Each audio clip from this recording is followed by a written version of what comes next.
Hello everyone and welcome to episode 121 of the Cherry Heart podcast. I'm Sandra and this is a podcast where I talk about crochet, knitting and sewing mainly. You'll be able to find the show notes for this podcast on my blog, which is cherryheart.co.uk, and I'll also pop a link in the little down bar below. That's where I'll put the pattern names and yarn and information about the things I'll talk about. So if you don't catch what I say when I say what I'm working on, or you want any more information, if you just pop along to the show notes, you'll be able to find it there.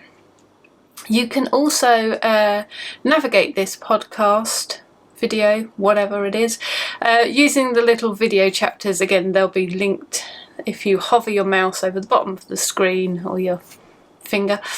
You'll see little chapter segments come up, and they're also listed with the timestamps in the down bar below, so you can just click and jump to the bits of the video that are most interesting to you. You can also find me on Instagram as Sandra Cherry HRT. That's where I'm most active on Instagram, and I've also been trying Vero lately, Vero. I don't know if you've heard of it. It's sort of like one of those another attempt to sort of take over from Instagram, because Instagram's trying to be TikTok now, so it's more one of the ones that's supposed to focus on the photos more and the community, and it hasn't got the algorithm and it just shows you things in order and all of that hoo-de-ha. So I just thought I'd try something else and see what that was like. So I'm on there as Cherry Heart as well, and I think that's all you need to know. So how are you? How have you been? It's been an absolute eon once again. Summer holidays here, and really now my little one is not so little anymore. It shouldn't really affect things, but we just end up sort of falling into a bit of a holiday routine. I mean, we were both getting up and sort of doing some work and things, but I don't know. It just never seems to come together. I had all the good intentions to keep podcasting through the holidays this time, but yeah, there we are. But we did go to Denmark at the beginning of the holidays, so that was really lovely. We went, we hired a camper van actually, and we drove across Europe to get there, so that seemed like a bit of an epic adventure. So we sort of did that first thing in the holidays, and that was good fun. So we did that, came back, and then sort of felt, I need a little bit of a rest now. Now we've been on such an epic journey, and then you just sort of fall into these holiday ways, and one thing leads to another, and there you are in September. So how was your summer? I hope you had a lovely one. Did you get up to anything nice? Did you go anywhere nice? I did take some video of our Denmark holiday, so I was hoping to sort of put a little video together for that, but to be honest, I haven't even looked at it. We ended up getting, I had footage on my phone and footage on another camera, and then my husband got footage on his phone, and there's just sort of bits and bobs all over the place, and to be honest, I just haven't been able to face up to looking at it all yet. So yeah, whether that will happen or not, I don't know. And also, how interesting is it really? It's sort of the equivalent of looking at someone's holiday snaps or their holiday home video. It can be a bit yawn worthy, can't it? So yeah, but anyway, we enjoyed it. It was lovely, and I really want to go back to Denmark again, to be honest, because it felt like a bit of a flying visit by the time we'd driven there, and so we didn't have a massive amount of time to spend at each of the places we went. But anyway, sidetracked. Let's get back to the crafting subjects. So what have I to tell you? Yes, so the relevance of the campervan holiday as well is it meant lots of knitting time. So I took a crochet project and I took a knitting project. But I can't really crochet very well when we're driving. I find it much harder. It's much easier to knit because I look at it much less. I can just knit and keep sort of my eyes on the road, so it's easier. Not that I was driving, obviously. I don't knit and actually drive, but just mean as a passenger it's easier when you can look up more. It stops you feeling ill or anything. Yes, so let's talk about this first, because there wasn't a massive amount of progress. So these are the blocks for my crochet star quilt. If you've been here before, welcome back, by the way. If you've been here before, you will remember that I'd sort of made quite a lot of these. Yeah, so I had 5 more to make by the time the holidays came round, and I have now made that extra 5. So I've now got all the blocks I need to start joining. But by the time I actually got those last 5 assembled and together, that was when the real heat struck. I don't know what it's been like where you are, but we've had a couple of real heat waves here in the UK. We had one where we hit 40 degrees, which is a record for us. It's unheard of, so that was really quite wow. I mean, if that's the kind of temperatures you get normally where you are, wow, because that was horrible. So we had a couple of days. That wasn't actually too bad because we just got through those couple of days and then it wasn't too bad again. But shortly after that we had like a whole week, 10 days, which were really hot. Not quite that hot, but high 30s. And it was just stifling. But, you know, the idea of trying to join squares and have things draped on you was just a total no-no. So yeah, once those got done, that's kind of sat on the side and nothing's happened with that for quite a few weeks now. But now the temperatures are cooling. The weather has rather sensibly gone, oh, it's September now, I need to calm down. So yes, we've had cooler days, we've had rain. Grass is actually starting to revive a little. I just had a sort of a brown patch where my lawn used to be. Yeah, so I'm hoping to make some progress on that now because it has been on a little bit of a summer holiday itself. But yeah, just really looking forward to seeing this come together. If you are new, by the way, I'll pop the links because I've got a tutorial for making these little 2-colour blocks and how I'm assembling them. So I'll pop those tutorials and everything in show notes if that's something you're interested in. Oh, also there isn't an actual pattern as such. It's like I say, it's more this technique of making the 2-colour square and then just obviously you join them in a certain way to make that pattern, to make that arrangement. So I haven't got a blanket pattern for this, and I'm not sure when I join it what I will do for the border either. So I haven't got anything written up. I've just got the tutorials for the square itself and how to make, well, the block without this extra edging square on. So the block like that. But yes, would you be interested in a written pattern if I wrote it up? That's what I was going to ask. I don't know if I need both or if just the tutorials are enough. Yeah, let me know what you think on that, whether that would be of any interest to anyone. Yeah, I think that's all I've got to say about that. The yarns I'm using is basically, this is a Drops Baby Merino, which is actually a sport weight yarn, but I've used it with 4-ply before, and it seems to work out quite well. So that's in white, yeah, white. And then for these other colours that I'm using, I've just got a whole selection of hand-dyed 4-ply yarns in various different sorts. So obviously I haven't listed all those out anywhere or anything because some of them I don't even know what they are. They're just minis and things that I've collected up over the years. Yeah, and I'm using a 3mm hook. That's the only other thing to say on that. Yeah, so that's that one. So then the holiday and the knitting time has meant that I've made progress on my growing cardigan. Yeah, so when I spoke about this last time, I made like the majority of the cardigan. I'd had the cardigan body made, I'd put the pocket flaps on, and I had like 3/4 of a sleeve done. And I had a video sort of showing me stood back with it on because it was coming out absolutely massive. Like oversized width-wise, but also long, which was fine to a point, but it just wasn't what I was aiming for size-wise when I was making it. I wanted something that was loose, but, you know, not massively oversized, and I also wanted something that would just sort of hit like below the waist, whereas this was sort of, you know, getting to be a really long length cardigan. So I had lots of lovely suggestions to what to do about it, and I've actually gone through and written them down because I had so many really good ideas. You came back with some really great feedback, and I thought it might be useful for other people to know if they had the sort of similar situation. So the first thing is things that I didn't think about when I was choosing the yarn. So I used a Drops alpaca yarn, which was, I think it's Puna, P-U-N-A. I'll put down here if it's different from that, but I think that's what I used. I had it in stash with the idea of making this sort of cardigan, and then I found the pattern.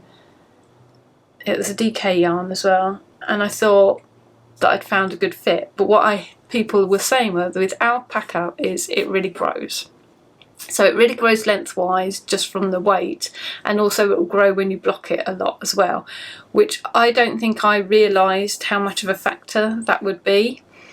So I thought that's worth mentioning because I'll have to try and bear that in mind for future. So I needed something a little bit more stable.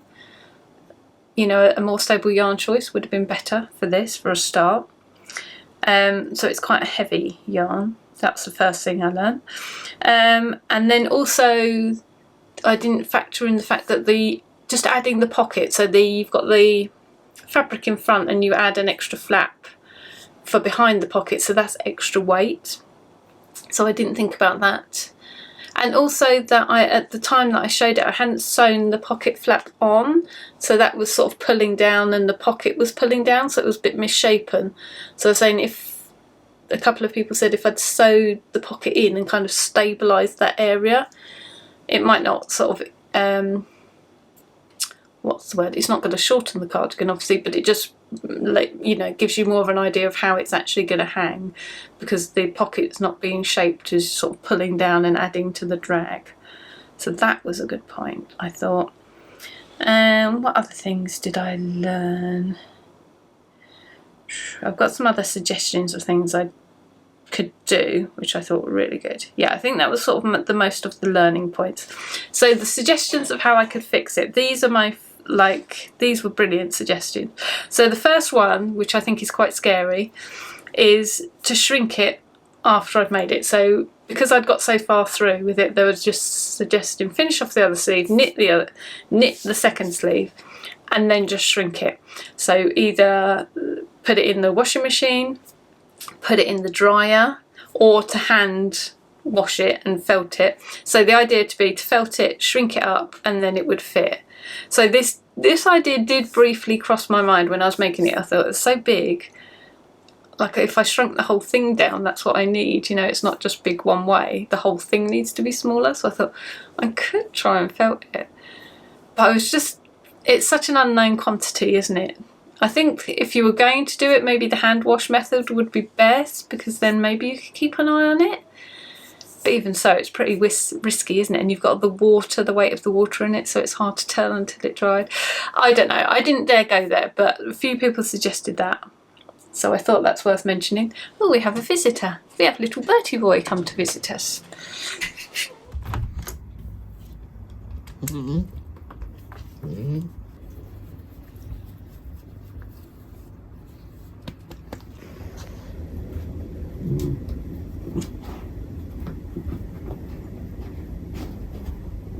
Right, we'll let him get settled. He has to rearrange his bed before he sits in it, so we'll let him go through that whole procedure. Yes, so back to my ideas.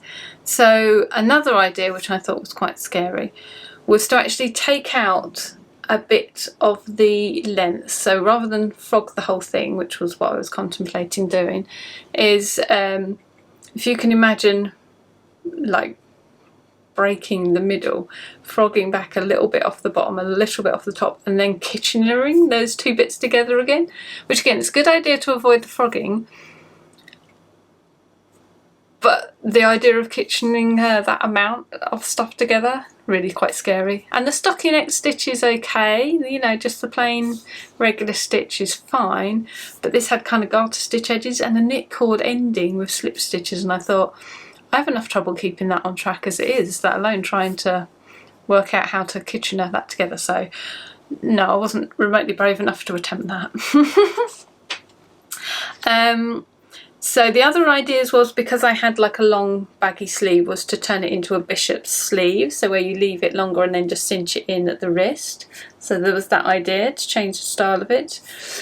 Change my decreases, so I had quite short decreases for the sleeve, but the idea, someone came up with, suggested the idea of just making them even closer together so it gets thinner quicker, so that could have modified the sleeve.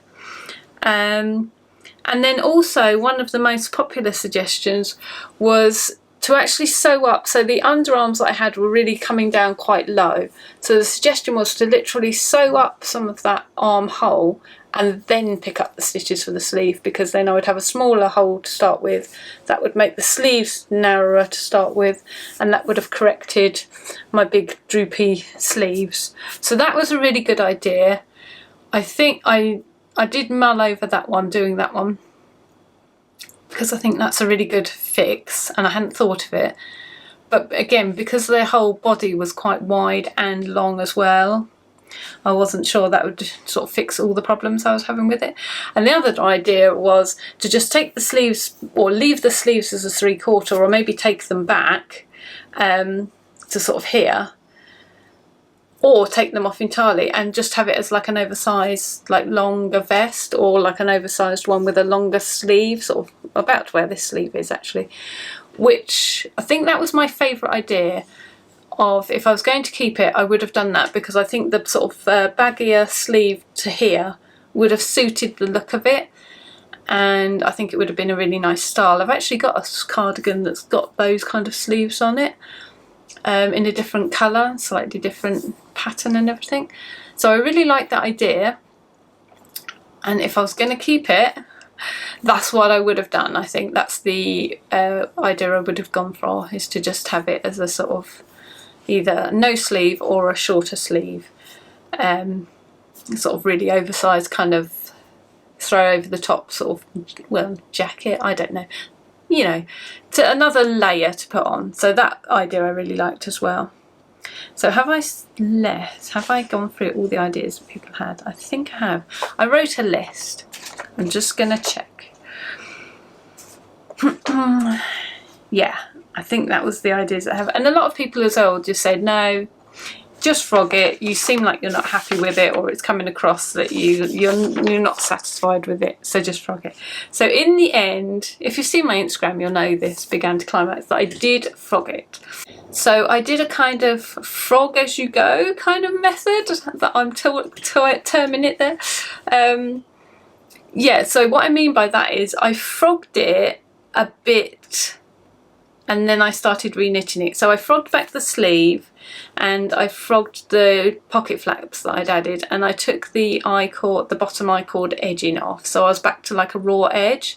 So I balled, you know, frogged all those, balled those up, but then once I had that raw edge of the body, the whole sort of mass of the body was kind of ready to be frogged, I then cast on my new cardigan, and then I just knit off with that yarn. So I was just pulling it, you know, frogging it, but then re-knitting it on just as I went along, because on one hand it saved frogging it all before I even started, and the other hand it just seemed a little bit less scary to kind of just rip the whole thing back and go back to just balls of yarn, to sort of have, you know, oh, I'd make a tentative new start, and then, you know, dip into the frogging in a more, you know, a little bit more gradual way. That just felt a little bit easier. So that's how I did it. Yeah, but once I had, you know, cast on again and made my new start, I sort of felt already happier that it was going to be a better decision all round. So that is what I've done. But anyway, the exciting thing about that is I've actually already re-knit it, and I've finished it. So again, because we were going for the Denmark holiday and I wanted something to take that I could knit on, this was the only thing I sort of had in my mind or on the horizon that I had ready that I could take. I didn't have any other projects sort of sorted out with the yarn and knowing what I was doing with, so I thought, oh, I haven't got time to get anything else together. I better frog this quickly so I can take it. So here it is, the finished article, my finished growing cardigan at last, which you can't really see very well there. I'll pop it on in a minute for you. there it is. This is the edging with the I-cord. The other good thing about frogging it is I did mess up the I-cord on one of the sides with my original version, so now then I was able to go back and it's all correct now, so that was another plus. But yeah, I've got my pockets on, I've blocked it, it's all ready to go, and I've kind of been waiting to show you here. I haven't wanted to wear it obviously because it's been boiling, but I have tried it on and it is much better. So let me just pop it on for you. Right, so here we go. Hello. Hello, here we go. I'll show you it on.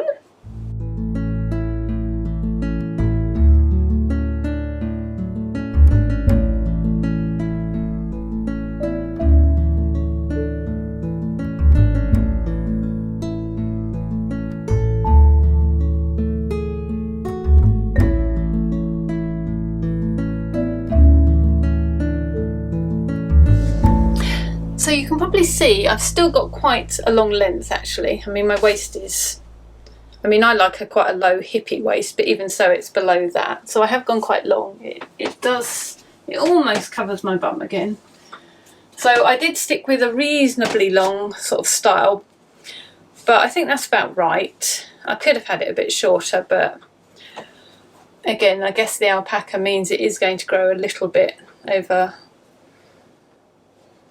you know, what I was originally thinking. I mean, I suppose I could have gone even shorter still, but when you're knitting it and it says start the pockets now, even though sorry, I'm not talking on the camera, even though I knew from the first version that I needed to stop a lot earlier than I thought, yeah, it still seems really short. When it says start the pockets, you're like, oh, it'll be under my armpit, but then when you do it, it's really not. So I don't know. I'm going to sit down again. There we go. I can actually talk to you properly again now. Yes, so in the pattern as well, there's a short version and a long version. So I went with the short version this time, which I was planning to do originally, to be honest. But normally, because I'm a bit taller, normally I need to add length. So I'd sort of planned in, I'll do the short version, but I'll add some rows to add length. So I didn't do that this time. But I wasn't quite brave enough to bring it even shorter anyway, if you see what I mean, which, as it turns out, I probably could have done. But anyway, and the other thing is I've left the sleeves really quite long as well. But again, I like a long sleeve. I hate it when it rides up and my little ankles. My ankles? That's not an ankle. My wrists come out. Yeah, so I like to leave those quite long. But yeah, otherwise, but the arm is a lot better. I haven't got all that sort of bagginess in there now, so that's just a nice sort of relatively straight fit. And I also changed the ribbing. So there's like a slightly different repeat on the ribbon. I think it was like a, I can't remember, 3-stitch plain and then 1 ribbed bit or something, but I've changed it to just like a, I want to say fisherman's rib, but it's not fisherman's rib. Broken rib, that's the word. So just a 2x2 broken rib. Just because I felt the ribbing got a little bit lost. There's a little feature, I don't know if you can see it, where it's across the back as well. Yeah, and I just felt it got a bit lost on the first one, so I just changed it to make that a little bit prominent, and I just kept everywhere the sleeves, so I've done the same. So I did it on the back, on the bottom, and on the sleeve, and the top of the pocket I just changed to garter to match in with the garter here. So I did make quite a lot of changes actually. This garter, that's a modification. The ribbing that I used in those 3 places, that's a modification. I also shortened this band bit that was longer in the original, you know, wider in the original pattern. So yeah, I've made quite a lot of modifications. I think, fingers crossed, because I can't remember, I think I listed all the modifications on my Ravelry project page. So if by any chance you're interested in those, I will pop a link in the show notes. Yeah, quite happy with it in the end, how it turned out, and yeah, really pleased that I decided to frog it actually, because that's not my normal. It's not my normal MO. Normally I'm like, oh, power through, it'll be fine, and then I just end up in a cupboard and not wearing it. But obviously I've learnt the hard way enough now that I finally go, no, just frog it. You'll be glad of it afterwards. So I am glad. I'm glad I decided to do that. Let's move on to sewing, because this is another work in progress that you've seen before. So last time it was just lots of little hexagons. This time I've turned it into, I've started sewing it together at long last. This has been around for ages. I've been hanging on to this project. So I had the hexagons for the longest time, but they just look so pretty having these things hanging around. Just the little hexagons were so cute. And now I've sewn them into these sort of little strips, and I really just like the strips, to be honest. So I had those hanging around for a while. And oh, maybe I'll just leave it like this for a bit. Yeah, they're just so cute, like little Liberty streamers or something, really sweet. Yeah, so the it's Liberty fabric I'm using, and these are all scraps from my flower garden quilt that I've hand pieced together and I'm hand quilting, that you might have seen on a previous episode if you've been here before. Yeah, so these are just leftover bits I had that I've made into little hexagons, and I've made into strips, and I have finally started even sewing the strips together. So this is the first 4 strips I've sewn together. So I'm going for a kind of a rainbow thing. So it'll go to yellows, a couple of yellows next, then it will seeg into some greens, and then finally, greeny blue, a blue, and then back to kind of purpley again. So that's the plan. And then I will finally have my piece of fabric that I'm going to make a needle case with. So I got a new set of Knit Pro interchangeables. And this was going to be a needle case for it, but obviously I'm in no hurry for it because I'm procrastinating for ages on it. But never mind, doesn't matter, does it? It's just enjoying the journey, isn't it, really? That's what crafting's about. So I've just glued these on. I haven't stitched them, I just glued them to the back, and then yeah, now I'm sewing my strips together. I don't think there's anything else to tell you about that, is there? And hopefully one day it will finally become the needle case. I wasn't quite sure for the longest time how I was going to arrange them, whether it was going to be a random design, you see. But yeah, after faffing around with them endlessly, I decided I could get them into these sort of colourful strips. And I thought, I think that's the way I want to go. So that's progressing slowly. And then there's a new thing to talk about. So I've got a finished object. I've got 2 objects that I'm working on that you had already seen, or returning viewers had already seen. And now I've got something new. Again, I've shown a little bit of this on Instagram. And on my last Quiet Moments video as well, I think it popped up. So these are largely what I've made so far. So these are the middles of my little hexagons that I'm making. So it's going to be a blanket, I guess, just because I don't know what else to do with it. And I don't know why I'm making this, I just started making it. So I have a tutorial on my blog from a billion years ago called the Daisy Puffagon. So it's a mini little hexagons with these kind of daisy flower centres. And I made a cushion out of it an eon ago. So I showed how I made the little hexagons and how I joined them together. And yes, and I made a round cushion out of it, a cushion cover out of it. So for some reason I wanted to return back to this pattern. let me show you. I have got a bit of the finished hexagons made up actually, just because I wanted to put a bit together to see how it would go. So this is how it looks assembled. So I have changed it. So the original daisy puffagons, I keep forgetting what I called them, it's just this flower and then one round to make it into a hexagon, and then I joined all of those lots of flowers together originally. So I have adapted it a bit now, and I've added some more rounds and given it a little border, a little colourful border.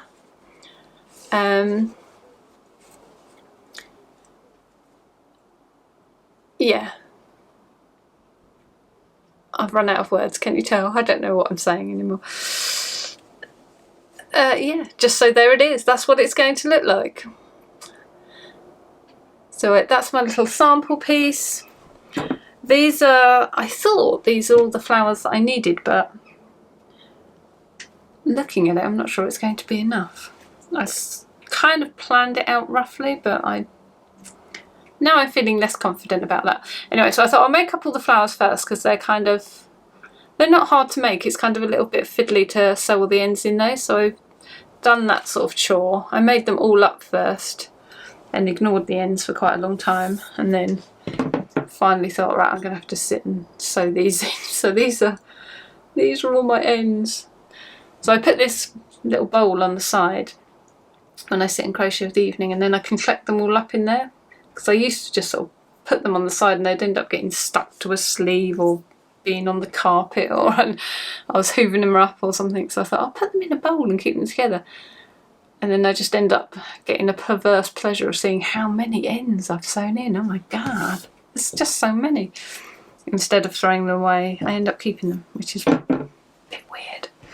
I do throw them away, like it's getting to the point where that's full now, so I am going to have to throw them away. And then I've started taking them to the next stage. So if you're on Instagram, I had these little jellyfish looking things. When they had all the little tails hanging out, they look like little jellyfish. And this is them looking like little UFOs. That's my UFO nose.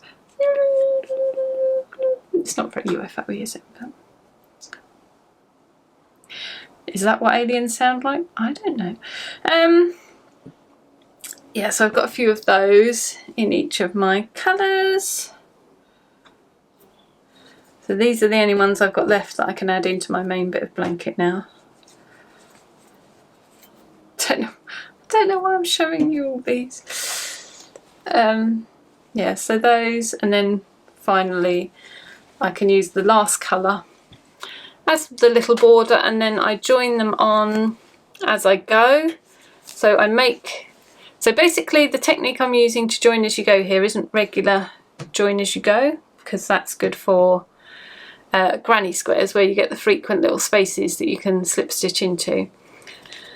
And you can join as you go while you make this way by taking the loop and threading it through, but I find that fiddly as hell and it slows you down, so that's no good for me. So I've sort of developed this other join as you go technique that I'm calling modular join as you go.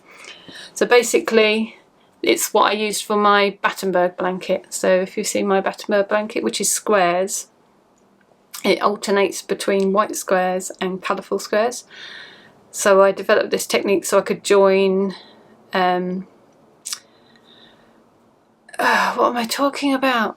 You know, so I could do all the joining in white, so I didn't have all the multicoloured squares sort of being different mishmash of joins. And so that I didn't have to make them all, weave in all the ends and then join them all and weave all those ends in it. So it slightly reduces ends, which I'm always in favour of that. So yeah, so basically I've got a tutorial video for it if you want to know the basic idea of how I did it for the squares, but I'm adapting it to use it. Well, there's just a lot to learn. It turns out, now that I've thought of that idea of how to join them that way, there turns out to be quite a lot of instances where I'm like, oh, I could use that technique again. So this is one of them.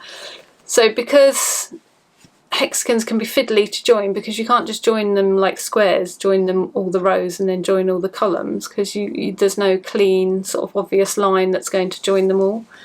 So it's easier if you just join each one to the last one. So if you've got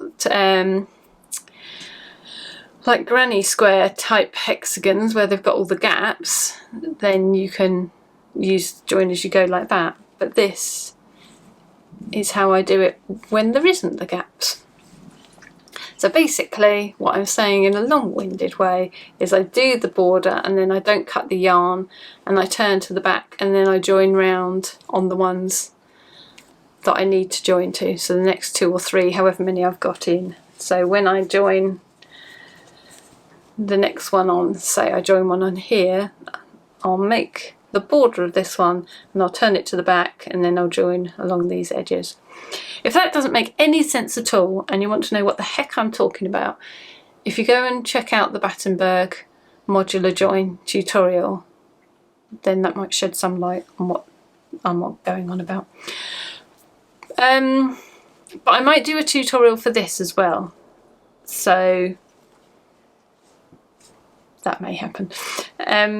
But yeah, I thought as I've only got a written tutorial for the first little bit of this, I thought I might do a video tutorial to show the whole of this hexagon, and then I could show how I'm using my modular join technique to you know, adapt it for hexagons. So I might do that at some point if that's of any interest to anyone, if anyone's would be intrigued by that.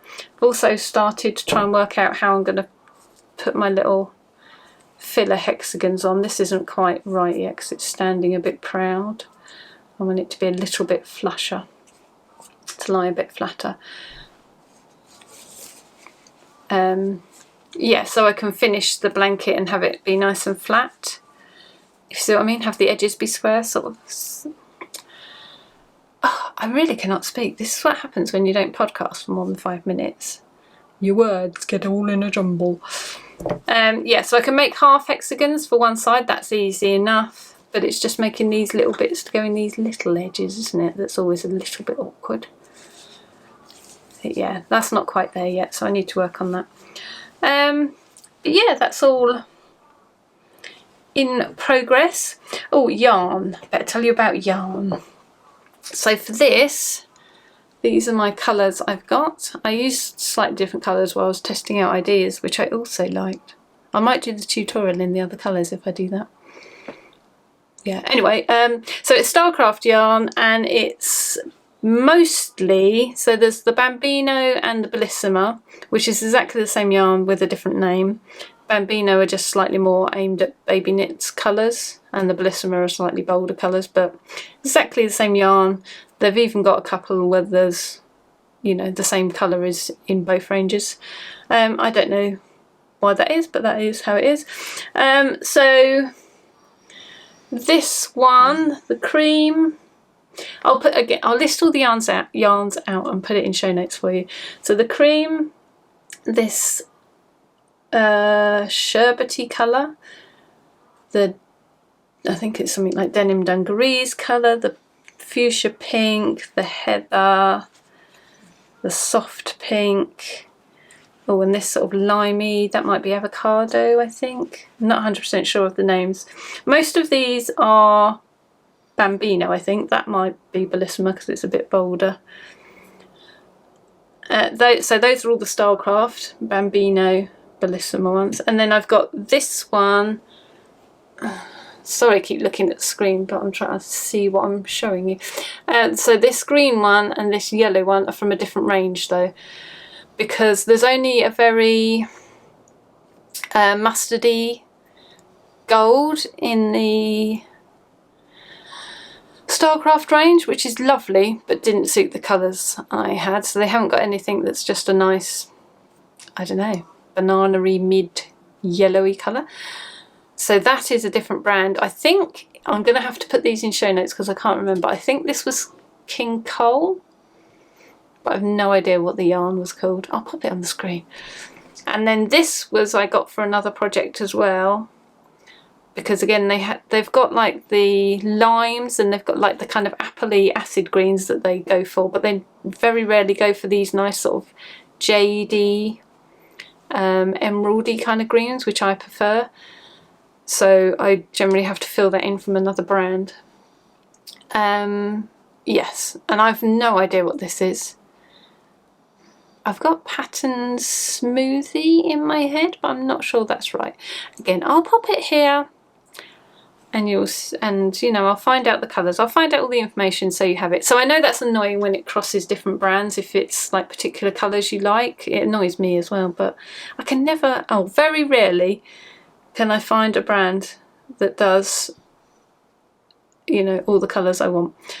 So I tend to end up mix and matching, but they are all acrylic, so I've tried to get them. This is very, very similar. It's like, you know, they're all acrylic, so the fibre content's all the same. So I always try to match the fibre content, and I try to match the weight as closely as I can. So if I'm doing that, where I'm blending different ones together, fibre content you want to match.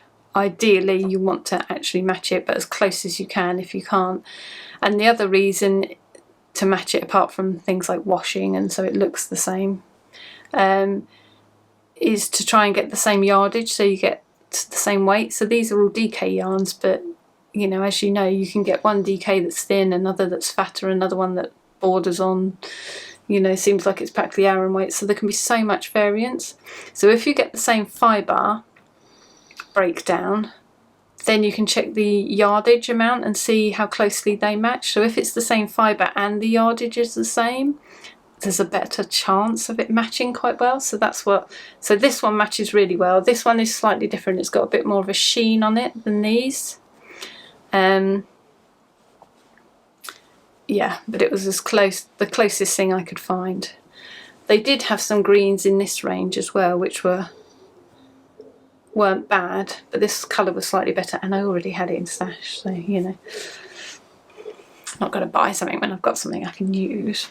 So yeah, so that's all I have to say about that at the moment, I think.